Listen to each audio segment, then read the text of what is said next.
Ciao Fabri, welcome back in our podcast. Ciao Today guys. we speak about Manchester United strategies with 1 month to go until the end of the summer transfer window.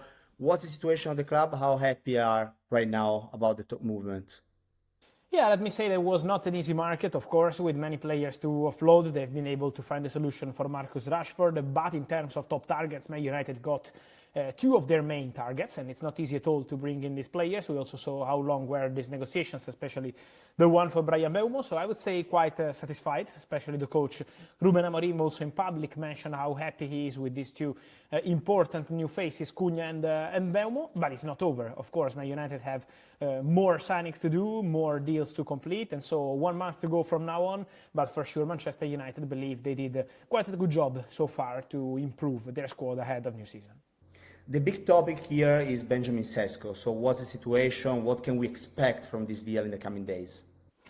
Yeah, first of all, on Šeško, it's important to say that the battle is ongoing. While we are reporting this episode, there is a real battle ongoing between Manchester United and Newcastle, and the situation is very different between the two clubs. Newcastle are prepared to pay what it takes with Red Bull Leipzig in terms of price tag, with Benjamin Šeško in terms of contract, with his agent in terms of commission, so everything is ready on Newcastle's side. Obviously, every day passing is probably showing that Benjamin Sesko wants to take his time and decide between Newcastle and Manchester United. For Manchester United, it's different. While Newcastle are prepared to pay any moment, it means that if Benjamin Sesko in the next hours calls and says, okay, I'm coming to Newcastle, I want to play Champions League, in that case, the deal will be done very soon, in a very quick way.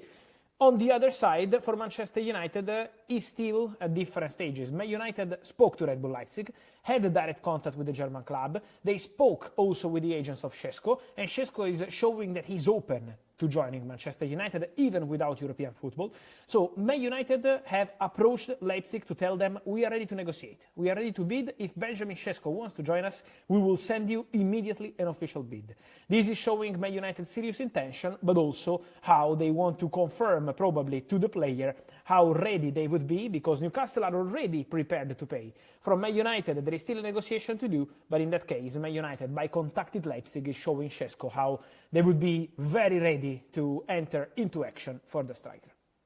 Let's go into the details of this because we mentioned Man United and striker since a long time in the summer. So why they decided to go for him, and also who is pushing inside the club to sign the player? Yeah, look, why Šeško is because probably in terms of options, they tried with several strikers this summer, and we will talk about that in a minute, but on Benjamin Šeško, what's important, really important to mention, is that the player is seen as an ideal option because of his quality, of course. He's already scoring goals for years in the Bundesliga and Champions League, so always providing quality and goals and assists, but also in terms of development. They are convinced that Manchester United, the best is yet to come for Benjamin Šeško. He can still improve a lot, develop eventually by joining Premier League football. So they are convinced that there is big room for improvement for Benjamin Sesko. And then who is driving this deal is for sure Christopher Vivel, of course, together with Jason Wilcox, with Omar Berrada, with all people at the club. But Christopher Vivel, part of Manchester United management, used to work with Red Bull Group before joining Manchester United, and so he knows the player so well. He made direct contact with Red Bull Leipzig also to inform them, together with the CEO Omar Berrada, and so Christopher Vivel is being very important in this story. What about Rasmus Højlund, the player that we also mentioned a lot these days? Can he be part of the deal with Sesko? Look, on this one, I would say there is more a dream situation for Red Bull Leipzig. Of course, with Šeško leaving, Leipzig need to sign an important striker this summer. They're not in Europe, so they need to create some enthusiasm around the squad, to bring in a new striker. And Rasmus Højlund is seen as a perfect solution. But it's important to say that at the moment, this deal is not advancing as a swap yet, because the player, Rasmus Højlund, is still confirming his desire to stay at Manchester United. He said that in public, but also in the private conversations he's having around this opportunity. Rasmus Højlund is confirming that he wants to stay at Manchester United. So that's the position of the player. Then, let me say, it's still early August. My feeling is that Rasmus Højlund is confirming his position. I want to stay at the club, also because no one from Man United, coach, directors, went to Rasmus Højlund and told him, you have to go, you have to leave, we don't trust you. In case this happens later in the window, I think we still have to be careful with the situation of Højlund and his future. But as of now, while no one from Man United says anything to the player, Højlund is more than happy to stay at the club. Also, what happened with Ollie Watkins? Yeah, with Ollie Watkins it's a different situation because it's another striker who is really appreciated by Manchester United, another player they wanted. They made contact with Aston Villa a few days ago. It was last week when they spoke to Aston Villa. The relationship between clubs is very good. But you remember we spoke about the goalkeeper with Emi Martinez. In the same contact, they spoke about Ollie Watkins.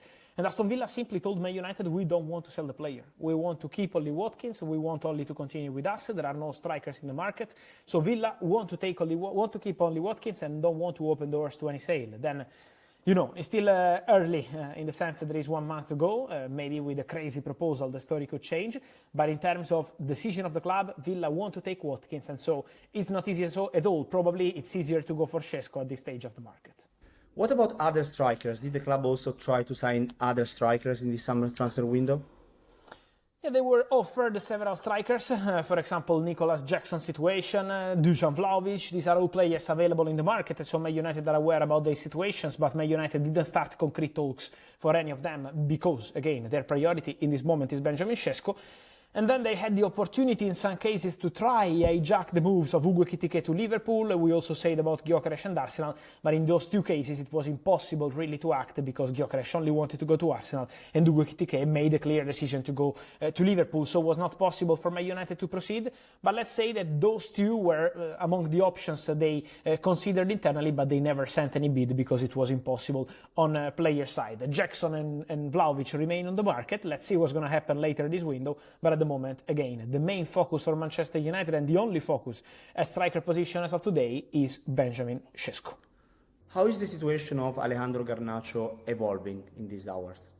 Well, Garnacho remains one of the players who have to leave Manchester United because it's over between Garnacho and United already after the Europa League final. Garnacho wants to go, United want him to go.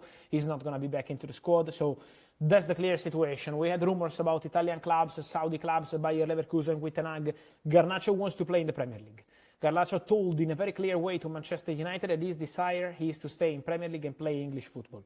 So keep an eye on Chelsea. Once again, I keep repeating that because Chelsea maintain contacts active around Alejandro Garnacho. He's a player they like. He's a separate story from Xavi Simons, so he's not Xavi Simons or Garnacho. Both Xavi Simons and Garnacho could join Chelsea this summer if they find solutions for their players. And Nkunku has to go, Sterling has to go, Nico Jackson has to go, Mark Guillot will go to Sunderland, Joe Felix went to Al Nasser.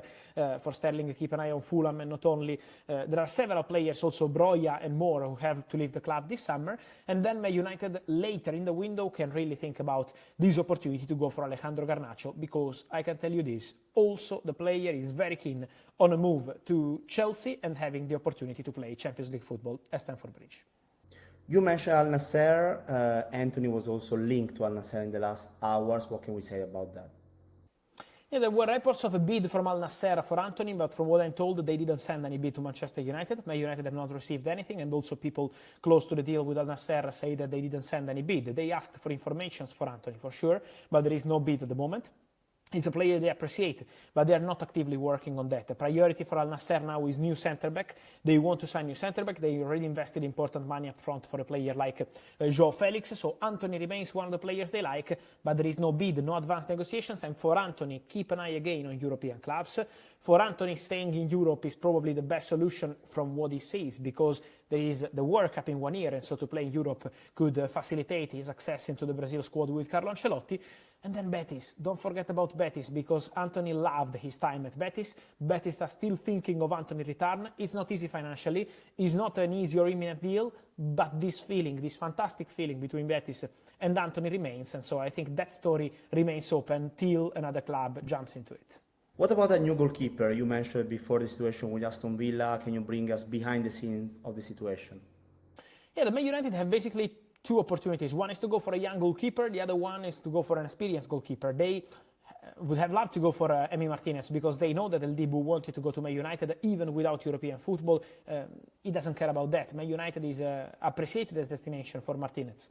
But at the same time, Aston Villa are not accepting a loan with buy option or this kind of deals. So Aston Villa have been very clear. They want important money or nothing for one of the best goalkeepers in the world, like Dibu Martinez. And so at the moment, nothing is happening. The young goalkeeper, not this weekend, but maybe from next week, could be still Lammens from Royal Antwerp, very talented. Man United have been tracking him, and so he's one of the options Man United are considering at the moment. For Donnarumma, Donnarumma, is he an opportunity on the market? Yes, because PSG will go for Chevalier from Lille. But are there contacts ongoing with Man United? From what I'm told, at the moment, not yet.